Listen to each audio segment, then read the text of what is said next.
All right, everyone, and welcome to Any Given Tuesday. And we are your hosts, Sanjay Ramaprasad, Lee Johnson, and Evan Mercer. And tonight we have a very special episode for all of you.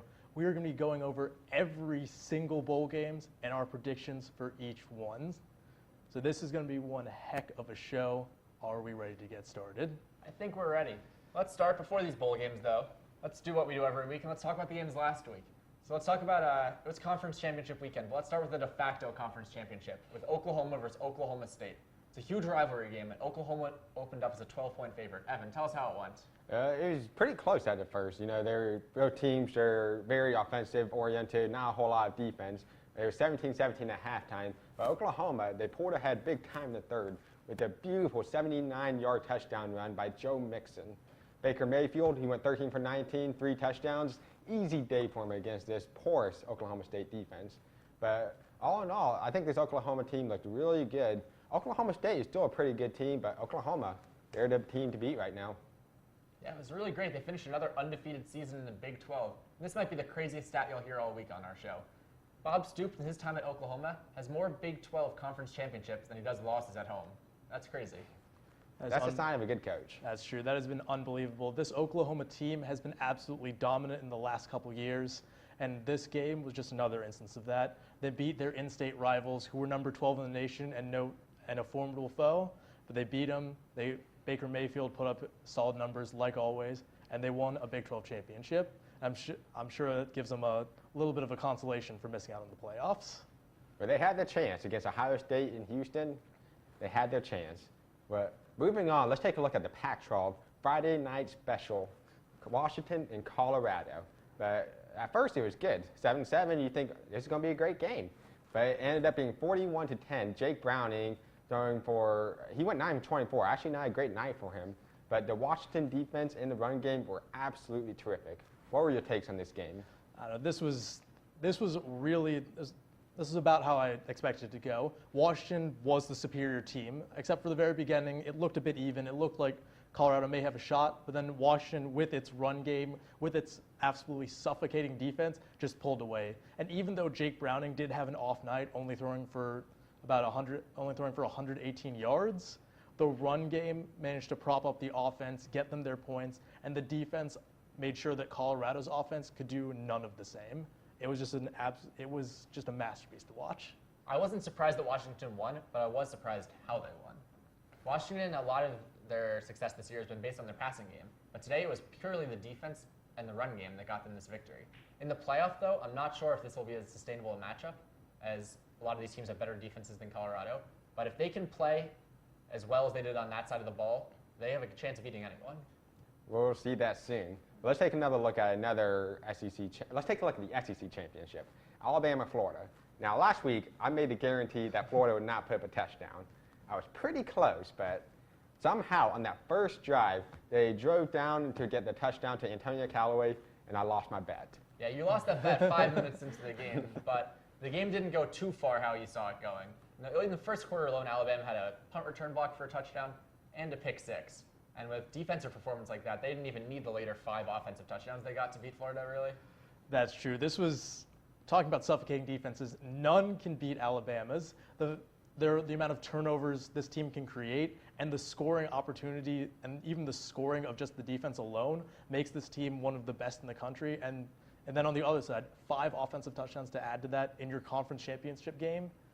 Alabama is the scariest team in the country to face. And besides that one drive that in the opening minutes of the first quarter by Austin Appleby, they managed to he wasn't on his game. The Alabama defense made sure of that. And honestly, this is the SEC championship. It was about what we expected. Alabama just thrashing a not as good team in Florida. Even with Austin Appleby's 3 first-half interceptions, though, Florida managed to put up the 3rd most points any team has versus Alabama this year. 16, that's the 3rd most. That's pretty impressive. Let's take a close nail-biter, instead of these blowouts by Alabama. Penn State versus Wisconsin. Now, Penn State started out slow, but by the end of the third quarter, they were rolling, and they ended up with a 38-31 victory. What did you guys see in that game? I'm really glad we got to talk about what I think is the best game of the week. These previous ones we talked about have not been that close. This is a great game. featuring the 6th and 7th ranked teams in the country going in, even though they might be the 3rd and 4th best teams in the Big Ten. It was a great win. As you mentioned, Wisconsin jumped out early, but Penn State really showed their heart by coming back to win this game. That's true. Penn State has shown itself throughout the year to be of an incredibly good second half team. James Franklin has always managed to make the right adjustments at halftime, and it showed again in this game. While they went into the half down, they managed to storm back and win this game on the back of Trace McSorley with his 384 yards, 4 touchdowns, and Corey Clement with 21 carries, 164 yards, and adding another touchdown in. This second half this game was almost a microcosm of Penn State's season. They started out slow, it looked like it was over, then they come roaring back and really deliver home with a statement win in this game. It's really tough for Wisconsin, too. They've played all these top teams in the Big Ten very close, but they haven't been able to win any of the games yet, really, versus Michigan. They almost won, but they lost 14-7. Versus Ohio State, they took it into overtime and then lost. And now they're up 21 points in the Big Ten championship, and they managed to throw away the game and lose. How does Wisconsin bounce back from that? They got Western Michigan this coming up bowl season, so we'll see if they can bounce against that. But I mean, it's like you said, the cornerbacks just completely gave up that game. It was a huge 28-7 lead at halftime, and they just choked it away. It's pretty embarrassing, but they're a good team, a good defense. I just don't believe they have the offense to continue their success. I don't think it's fair to just blame the cornerbacks. Yes, they allowed tons of yards to Penn State in the second half, but they only scored 3 points in all the second half. The offense, I think, is just as big an issue, really. That's fair. That's true. This is a team that, again, it's good. It is the 4th best team in the Big Ten, and is an accomplishment with how stacked it was this year.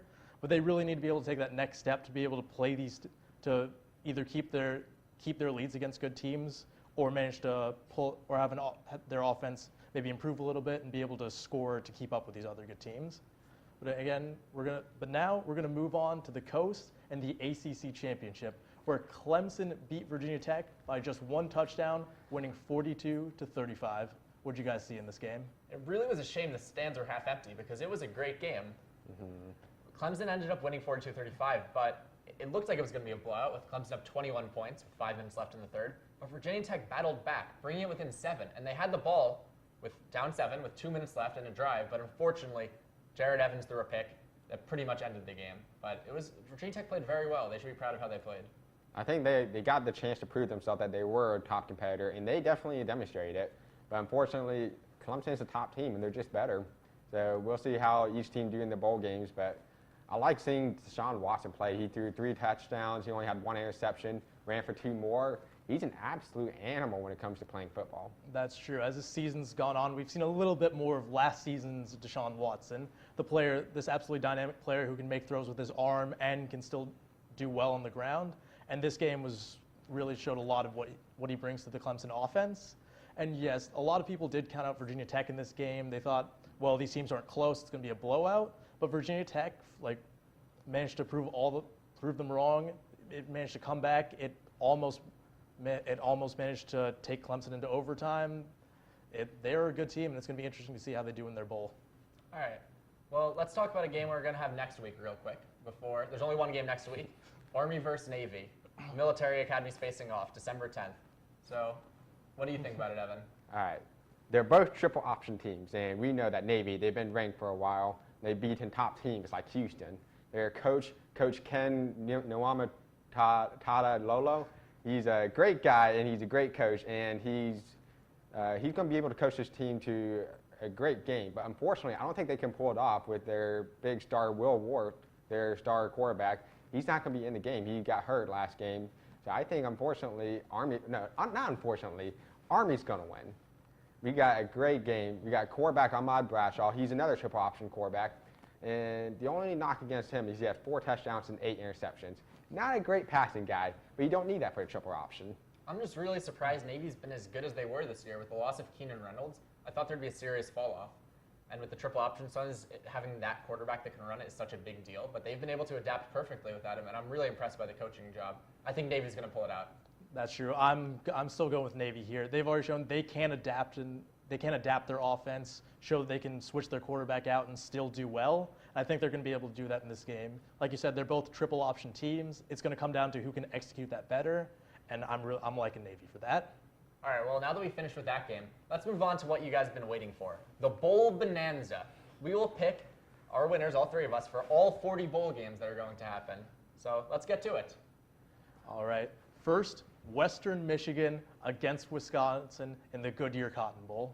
What are we seeing for this one? Evan, Western Gentlemen. Michigan's been one of your big teams all year. Tell us how Gentlemen. you feel. First, before we get started, we need to get suited up for a wild ride. It's all about rowing that boat, you see. So you got to put on your life jacket, put on your helmet, because it's going to be absolutely crazy, okay? Now, row your boat. What's that all about? PJ Fleck, he says there's 3 parts of the boat. First, you got to have the boat. Well, imagine that this is the chair of the boat. And it's all about, putting the team on here. Secondly, you got to have the compass. You got to have good morale compass, good physical compass in order to get to your success. And finally, you got to get your paddle. And you just got to paddle. It's the sacrifice, the energy, everything that you put into this win. And that's what it's all about when it comes to being a Western Michigan Bronco. Now, for the actual team, Western Michigan, okay, they got Zach Terrell. And guys, I've been talking about them all this time this year. Zach Terrell, receiver, all-star Corey Davis, running backs Jarian Franklin and Jamari Bogan, defensive end Keon Adams. I'm throwing out names because these guys are all superstars. And let me tell you, Wisconsin's a good team, but Western Michigan, they're the best team. Well, I agree. Western Michigan's had a great season. They're undefeated so far, one of 2 teams in the country. And Corey Davis, he is a legit NFL player. He is going to be a great player in the NFL. However, though, I really don't think they have the talent across the board to beat Wisconsin. I think they can compete with them. I think Western Michigan is a good team, and it will be a game. But I think ultimately Wisconsin is the superior team with superior athletes. And as inspiring as Row the Boat is, I think Wisconsin's going to pull this game out. Exactly. I'm with Lee here. Inspiration can only get you so far, and Wisconsin is going to be by far the toughest test that Western Michigan has faced all year. And while they do have their stars, I think Wisconsin's defense just has a lot more depth and more talent in it, and it'll be able to maybe stifle this offense like other teams they've faced so far have been able to. And I think the Wisconsin offense, which does have its knocks, it's not been as strong against good teams, will be able to do well against this Western Michigan defense. I'm giving it to Wisconsin here.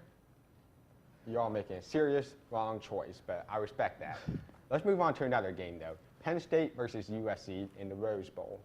So for me, James Franklin, he's been able to execute on all levels. Defense, offense, his quarterback Trace McSorley and running back Saquon Barkley. This is an unstoppable duo. And for me, Penn State, they just have it all. But what do you guys think? I think this is one of the most exciting bowl games we get to see in this whole year.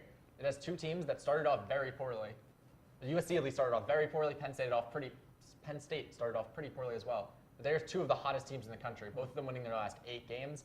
And if we just look at the second half of the season, they may be 2 of the best teams in the whole country. While they didn't make the playoff due to some of their early season struggles, I think the winner of this team can safely say they're one of the best teams in the country. Yeah, definitely. The second half for both these teams has been absolutely amazing, with Penn State managing to come back, get to the Big Ten Championship, and win it, and with USC still putting in a strong showing in the Pac-12 South. And this is going to be an interesting game to see if James Franklin can adapt, shut down this USC offense that's been doing pretty well in the last half of the season.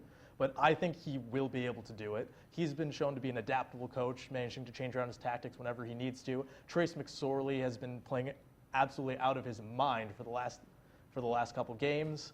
I think Penn State has a very good chance of winning this one, and I'm going to have to go with them for the game. I'm going to have to disagree with you here. I think USC, Coach Clay Helton, we've criticized him earlier in the year, but we can't repeat enough that he's really turned this around, and he's done a great job. And I think ever since they made that quarterback switch to Sam Darnold, they're a whole different team, and I really think USC is going to pull it out. USC is a great team, I acknowledge that, but Penn State, they're on a whole nother level right now. Their offensive prowess and their defensive prowess cannot be matched by USC, and I think Penn State, they take the win right here.